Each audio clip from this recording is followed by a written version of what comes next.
Hi friends, this is Marilyn from tarotclarity.com, and today is April Fool's Day, so happy April Fool's Day. And as some of you may have anticipated, I'm doing a parade of fools again this year, whereby I just show a bunch of fool cards from my various decks. Now since I did it last year, I'm using different fool cards this year, so you won't have a repeat of anything that you've already seen. So having said that, let me switch the camera and get busy with the fools. The first card that I'm starting with is from the movie Promotional Deck, Nightmare Alley, created or commissioned by Toro. Now, there is no information with this deck. It just came with the Triumph for Trump cards. Regrettably, it was missing the Judgment card, and I've contacted the seller. You know, I got two world cards, but at any rate, I have the Fool card, so I'm going to use it. And I wanted to begin with the Fool card from this deck because I want to alert you, in case you bail out on me before the end of this run, that my next video will be on Nightmare Alley, the tarot deck in its entirety, and discussion of the book Nightmare Alley, written by W.L. Gresham, as well as the two movies that were roughly based on the novel. So having said that, here is the Fool card from the one of the promotional decks. You know, it hasn't been released to the public. It's just a promotional deck that I was able to get my hands on, and I, kind of passed that it was missing a card because it was kind of expensive, but hopefully it'll be resolved. And at any rate, I think it's a lovely card to begin the Parade of Fools. This one is the Fool card, created by the same artist. It's the Tarot del Toro. So it's a different deck. Oh, and of course, I'd like to show the backs of each of the decks. So you see, although they're from the same artist, quite a different spin on how to present the Fool. This card will also be in the video that I'll be doing on Nightmare Alley. It's a circus deck. Created by Joe Lee, and it's called Legrand Circus and Sideshow Tarot Deck. This is the Fool card from the Matelli, which I just did a video on the other day. This one done by Shel David, but I wanted to include him in this Parade of Fools. This one is by Oswald Worth. I apologize for the sounds of the lawnmower, but my homeowners association, today is the day they're doing the yard work, and I can't do April Fool's Day tomorrow because tomorrow won't be April Fool's Day. So I'm just hoping you can grin and bear the sound. This one is from the Dodi, which I also recently featured in a video, the Dodi Tarot by Deviant Moon Inc. We notice that here we have the cat, a feline creature, and in the Dodi, and as well as other decks, we have the dog. So sometimes there's a tradition of a cat and sometimes a dog. Here we have the Fool from the Anonymous Tarot of Paris. This may or may not have been included in last year's Fool, but I like Fool Parade, but I like this Fool.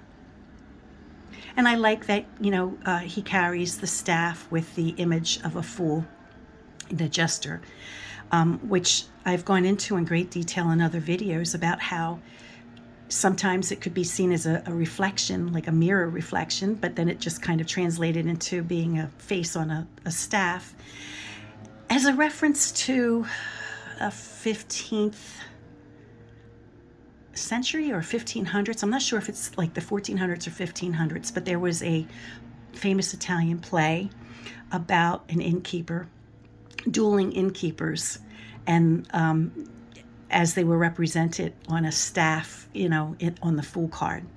I said it better in my other video.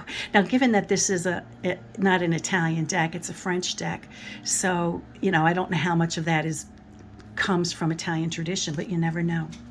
This deck, I'm giving you a sneak peek of. This is the Viavi Tarot, from the Viavi Tarot deck, that Artisan Tarot will be releasing. I think it's one of the next decks they'll be releasing. So I got an advanced copy, again, with, the understanding that I go through the deck very carefully and give them my observations, etc. So this is a sneak peek. It's not yet available. It will be. They haven't released it yet, the Kickstarter for it yet. But also, again, we see, this creature, at this stage, 1650, 1660, something like that, we're not really sure if it's a cat or a dog. And we also see, we still see the reference to the jester. This one, I forget, what is this? This is Tarot of Delphi.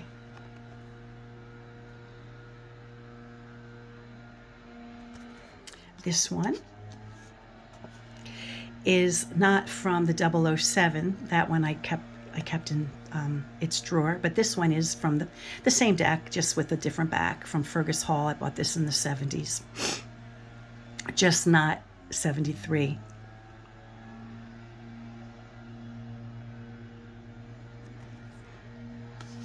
This one is quite unusual.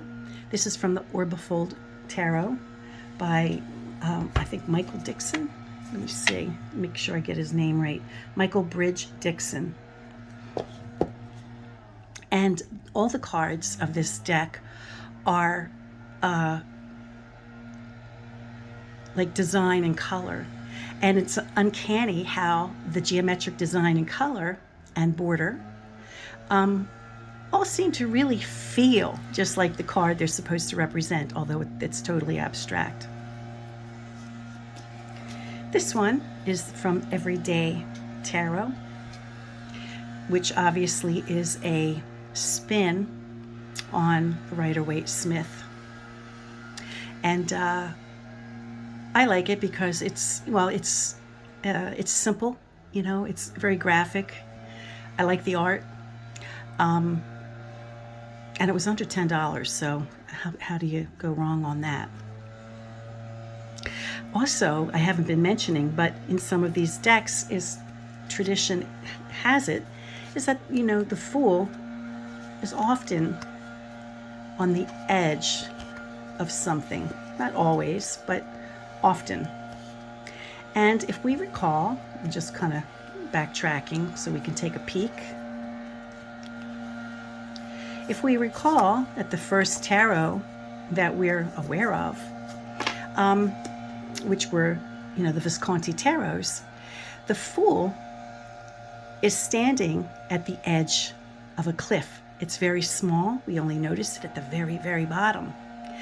And that is where I believe all the cliff references come from, because the Visconti castle, the Visconti Sforza castle, whichever it was in Milan, the location was nearby a cliff, And so when you see it in modern day tarot decks, whether the deck creator understood the origins of it or not, which is why I think it's very important to teach, to share the information, that the originals, or the oldest, among the oldest tarot decks that we know were created, reference the location of the Visconti Sforza castle. This one was I think called the Old English Tarot. And of course, the Old English did not have a tarot, but if they had, Maggie Neen, who created this deck, I think, created a deck that she felt would have been likely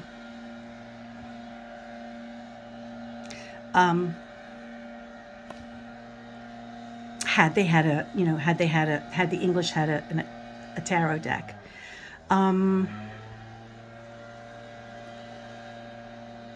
believe she like did it in, as though it was like an illuminated psalter, like a prayer book. This one comes from the Rose, I think it's called the Sacred Rose Tarot. It's one of the oldest, the oldest decks I've had. I think I bought it in the early 80s. So I was probably only reading tarot about 10 years when I got this one.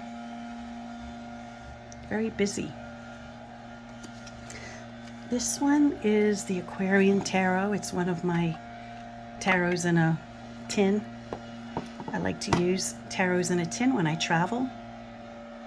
And when I travel, I end up using, decks of the Rider-Waite-Smith tradition because they're not, they're easy to get, new ones, and tins are very convenient. So I usually end up traveling with a lot of those decks.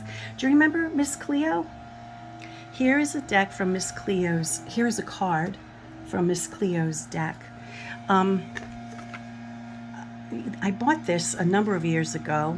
I saw it on Amazon, like 2 Miss Cleo decks for $5 or whatever. So I figured, oh, come on, $5 for 2 decks. How can you go wrong? So I bought it. And of course, we see that it subscribes to like the ancient Egyptian myth, which of course I don't buy into, But I thought it was just kind of like interesting to have, because who doesn't remember Miss Cleo? At any rate, after I had bought the deck, I did a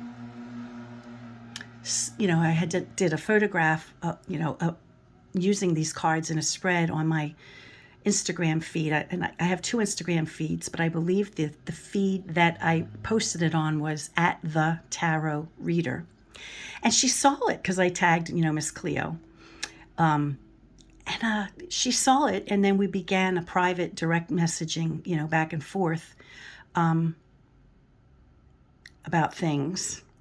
And it was very interesting. She was featured in a documentary that was created, and I think it was called Hotline, But she was one of the individuals who was featured on this documentary about hotlines. And if you recall, she was embroiled in a scandal, When I have been really remiss in showing the backs, so I'm sorry. I hope you've been catching them as they been placed down. I'll make a greater effort moving forward.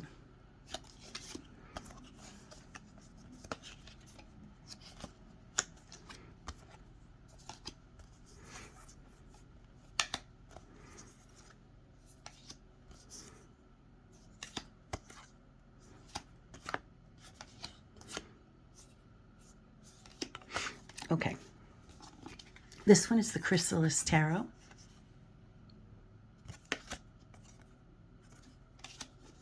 This one is Tattoo Tarot, Ink and Intuition.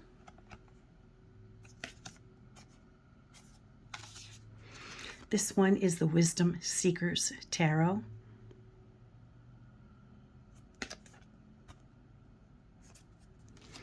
Here we have let me see, it's a baseball deck. What's it called? Baseball Tarot. The Rookie. I pull this out in the during spring training for my husband, because every year he asks me for a reading on how the Yankees will do. This one is Tarot in Wonderland. And we see Alice and her cat on the precipice of not a cliff, but a hole. This is the Syrian Starseed Tarot.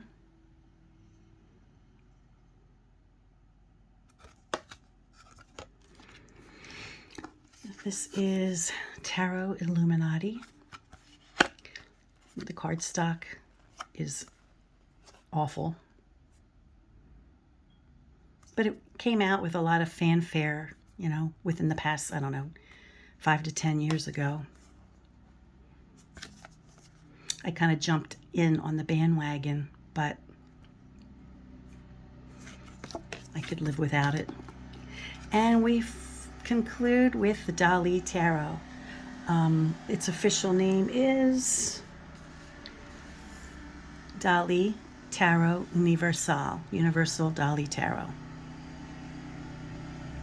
So there we have it, about 20 or so full cards, and I have to limit it because, of course, I have to put them all back, and the timing is perfect because the sound is atrocious. They're right on top of me right now with their lawnmowers. So happy April Fool's Day, everyone, and I hope you have a foolish day. That's fun. Peace and stay well.